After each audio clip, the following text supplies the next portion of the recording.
आज दिनांक 23 अक्टूबर सन 2020 को मैं yes public convent school Jangipur Ghazipur के ऑनलाइन क्लासेज में कक्षा 8 के समस्त विद्यार्थियों का स्वागत करता हूँ। प्रिय बच्चों, आज की वीडियो में हम लोग गणित विषय के अंतर्गत परिमेय संख्याओं के विषय में संबंध में योगात्मक प्रतिलोम के बारे में पढ़ेंगे। किसी परिमेय संख्या का योगात्मक प्रतिलोम क्या होता है, आइए इसको हम लोग समझें। प्रत्येक पूर्णांक के लिए, पूर्णांक अनंत होते हैं, प्रत्येक पूर्णांक के लिए एक ऐसा पूर्णांक होता है जिसको पूर्व पूर्णांक में जब उसको जोड़ा जाता है तो योगफल हमेशा शून्य आता है। जैसे मान लीजिए उदाहरण के तौर पर 10 एक पूर्णांक है और -10 भी एक पूर्णांक है। यह दोनों पूर्णांक है, यह धन पूर्णांक है और यह जो है ऋण पूर्णांक है। यह दोनों पूर्णांक है। अब जब हम दोनों पूर्णांकों का योग करेंगे, देखिए यहाँ योग किया जा रहा है, तब 10 प्लस का गुणा माइनस में तो माइनस बराबर यह 0 प्राप्त हो गया। अब कोई दूसरा उदाहरण लीजिए, जैसे मान लीजिए कि -15 और एक दूसरा पूर्णांक जो है 15। यदि इन पूर्णांकों का हम योग करेंगे तो योगफल शून्य हो जाएगा। तो इससे हमें यह जानकारी प्राप्त होती है कि प्रत्येक पूर्णांक के लिए एक ऐसा पूर्णांक होता है जिसको पूर्व पूर्णांक में योग करने पर योगफल सदैव शून्य हो जाता है। तब 10 का योगात्मक प्रतिलोम -10 होगा और -10 का योगात्मक प्रतिलोम 10 होगा। ये दोनों चिन्ह में विपरीत होते हैं और योगफल करने पर हमेशा शून्य प्राप्त होता है। तो इसके बारे में हम कह सकते हैं कि योगात्मक प्रतिलोम क्या होता है। जब दो पूर्णांकों का योगफल, ध्यान दीजिए, जब दो पूर्णांकों का योगफल शून्य हो तब वे दोनों पूर्णांक एक दूसरे के योगात्मक प्रतिलोम कहलाते हैं। जैसे यही तो उदाहरण मैं दिया हूं पूर्णांकों के विषय में, यह -15 है और यह जो है 15 है, दोनों पूर्णांकों का योगफल शून्य प्राप्त हुआ है। तब हम कह सकते हैं कि -15 का योगात्मक प्रतिलोम 15 होगा और 15 का योगात्मक प्रतिलोम -15 होगा। वे दोनों पूर्णांक एक दूसरे के योगात्मक प्रतिलोम कहलाएंगे। तो पुनः बता दे रहे हैं योगात्मक प्रतिलोम क्या होता है।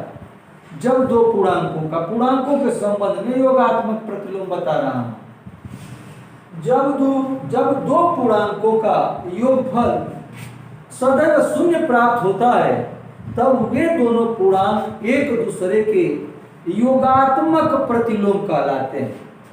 इसी तरह से अभी हम आप लोगों को बताया पूर्णांक का उदाहरण देकर के, अब हम आगे चलते हैं परिमेय संख्याओं का उदाहरण देकर। जबकि पूर्णांक भी परिमेय संख्या होता है। तो आगे देखिए, जैसे 2/5 है, यह एक परिमेय संख्या है और -2/5 भी एक परिमेय संख्या है। एक धनात्मक है और एक जो है ऋणात्मक है।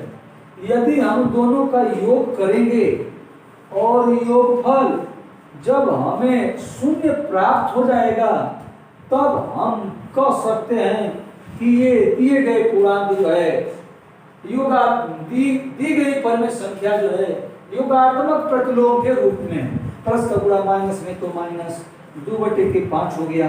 हर बराबर है तो अंश में से अंश को घटा देंगे तो 0/5 बराबर 0 प्राप्त हुआ। तो इस प्रकार से 2/5 का योगात्मक प्रतिलोम -2/5 और -2/5 का योगात्मक प्रतिलोम 2/5। तो अगली बार मैं पूर्णांकों के संबंध में बताया था। अब जो है परिमेय संख्याओं के बारे में कह सकते हैं, यदि दो परिमेय संख्याओं का योगफल 0 हो तब वे दोनों परिमेय संख्याएं सदैव एक दूसरे की योगात्मक प्रतिलोम होती हैं। तो इस प्रकार से चाहे वह पूर्णांक हो, चाहे कोई परिमेय संख्या हो, चाहे कोई बीजीय पद हो, सब में यही नियम लागू होता है। एक चर राशि का उदाहरण ले लें, हम कह रहे हैं कि -a है और -a का योगात्मक प्रतिलोम ये होगा। हमेशा कुछ नहीं, बस केवल चिन्ह बदल देंगे तो वह जो है योगात्मक प्रतिलोम हो जाएगा। -a ये मत समझना कि योगात्मक प्रतिलोम केवल जो है अचर राशि में ही चलता है। योगात्मक प्रतिलोम चाहे अचर राशि हो, चाहे चर राशि हो, पूर्णांक हो, परिमेय संख्या हो, सब में लागू होता है। तो -a का योगात्मक प्रतिलोम a और a का योगात्मक प्रतिलोम -a, क्योंकि दोनों का योग करेंगे तो हमें योगफल 0 प्राप्त होगा। तब इस प्रकार से हम लोग योगात्मक प्रतिलोम समझ चुके हैं। अब आगे जो है, अब इसके आगे आइए, योगात्मक प्रतिलोम समझने के बाद हम लोग गुणात्मक प्रतिलोम समझेंगे। जैसे पहले पूर्णांक के बारे में समझ रहे हैं, 5 है, यह एक पूर्णांक है। कह रहे कि गुणात्मक प्रतिलोम किसी परिमेय संख्या का गुणात्मक प्रतिलोम। 5 एक परिमेय संख्या है, क्योंकि इसके नीचे हर के रूप में 1 छिपा है। तो जैसे योगात्मक में हम लोग कहते थे दो परिमेय संख्याओं का योगफल जब 0 प्राप्त हो तब वे दोनों संख्याएं एक दूसरे की योगात्मक प्रतिलोम होती हैं या कहलाती हैं। ठीक उसी तरह से हम लोग गुणात्मक प्रतिलोम को समझेंगे। जब दो परिमेय संख्याओं का गुणनफल योगात्मक में योगफल और गुणात्मक में गुणा किया जाता है, गुणनफल से आशय लिया जाता है। जब दो परिमेय संख्याओं का गुणनफल, जब दो परिमेय संख्याओं का गुणनफल 1 प्राप्त होता है तब वे दोनों संख्याएं एक दूसरे की गुणात्मक प्रतिलोम कहलाती हैं। जैसे 5 का गुणात्मक प्रतिलोम 1/5 है। 5 का गुणात्मक प्रतिलोम 1/5 है, क्योंकि 5 में हम 1/5 का गुणा कर रहे हैं तो गुणनफल 1 प्राप्त हो रहा है। तब अगला कोई उदाहरण लेते हैं, जिससे मान लीजिए 1/4 है और जो है 4, इसका जो है गुणा करेंगे तो 1/4 गुणे 4, 4 से 4 कट गया बराबर 1 आ गया। तब गुणात्मक प्रतिलोम में दो परिमेय संख्याएं होंगी, दोनों का जब हम आपस में गुणा करेंगे तो गुणनफल हमेशा जब 1 प्राप्त होगा तब कहेंगे कि ये दोनों परिमेय संख्याएं एक दूसरे की गुणात्मक प्रतिलोम है। अब देखिए जैसे a का गुणात्मक प्रतिलोम 1/a हो जाएगा, क्योंकि दोनों का गुणा करेंगे तो हमें गुणनफल a प्राप्त होगा। तो गुणात्मक प्रतिलोम में चाहे वह परिमेय संख्या हो, अचर राशि के रूप में हो, चाहे पूर्णांक हो, चाहे चर राशि के रूप में हो, सब में यह नियम जो है लागू होता है। तो गुणात्मक प्रतिलोम के विषय में क्या करना होता है, जैसे पूछेगा कि a का गुणात्मक प्रतिलोम क्या होगा, तो इसका हम व्युत्क्रम करके हमेशा बताते हैं। अंश का हर और हर का अंश बता देते हैं।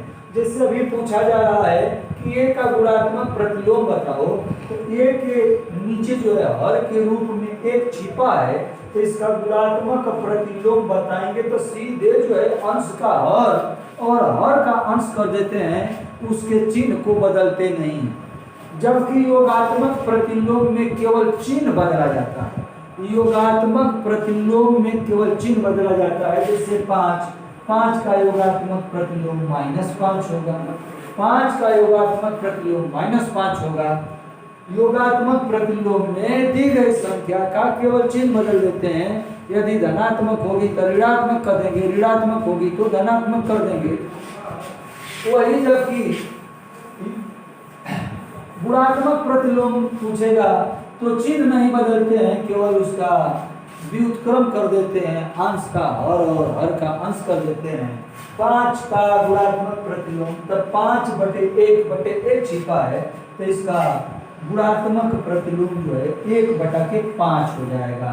तब पुनः जो है इसको समझ लीजिए, योगात्मक प्रतिलोम में दी गई संख्या का हम केवल चिन्ह बदलते हैं, जबकि गुणात्मक प्रतिलोम में चिन्ह नहीं बदलते हैं, अंश का हर और हर का अंश कर लेते हैं।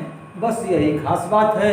योगात्मक प्रतिलोम में योग करने पर 0 प्राप्त होना चाहिए, जबकि गुणात्मक प्रतिलोम में गुणा करने पर 1 प्राप्त होना चाहिए। इस प्रकार से आज की वीडियो में हम लोग परमे संख्याओं से संबंधित योगात्मक प्रतिलोम और गुणात्मक प्रतिलोम के विषय में पढ़े हैं। धन्यवाद।